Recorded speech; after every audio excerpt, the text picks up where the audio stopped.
Good evening and welcome to the Business Day. I'm Andrew Laidley.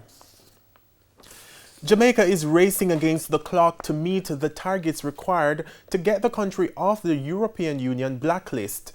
The country was listed as a non-cooperative tax jurisdiction earlier this year, but the COVID-19 pandemic is hampering efforts to get Jamaica delisted. Jamaica has until September next year to meet the targets on its anti-money laundering action plan. The plan was designed to satisfy the areas where the EU-based Financial Action Task Force noted that Jamaica is lacking. But as BOJ Deputy Governor Maureen Sims explains, there are challenges. The impact of COVID-19 has caused some areas to slow down. Work from home, not being able to do on-site supervision, all of those things impact meeting the target. She highlighted that there are many issues which must be addressed. Ms. Sims also indicated that the process involves consultation with various agencies as well as proper ventilation of the issues in Parliament. There are several of them. Some of them are legislative. Some of them are operational. One big one is the National Risk Assessment. That one has a target date of April 2021. We're working assiduously towards achieving those targets. She says work is being done to overcome the challenges and meet the September 2021 deadline. We are finding avenues to work around those kind of challenges, and we are working very hard, very laser focused on meeting those targets. The EU list of non-cooperative tax jurisdictions is used by its member states to tackle external risks of tax abuse and unfair tax competition. The blacklisting puts significant pressure on Jamaica's trading partnerships with the bloc.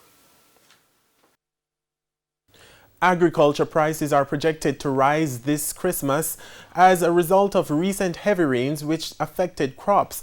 But Senior Director in the Research Unit at the Bank of Jamaica, Prudence Serju Thomas, says anticipated weak demand is likely to temper prices. She was speaking on BOJ's Inflation Watch program.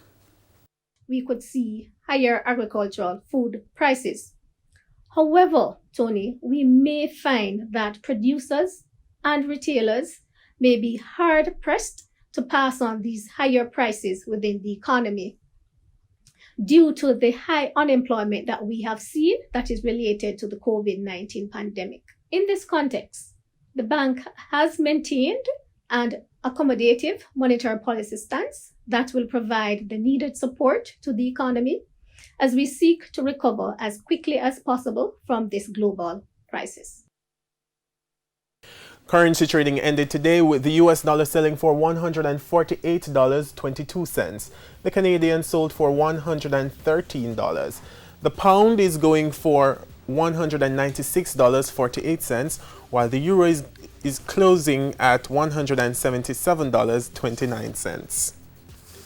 The JSE index gained 284 points today, and the junior market index is up 4 points. Among the winners were Paramount Trading, Main Event, Jetcon Corporation, Key Insurance, and Epley Caribbean Property Fund.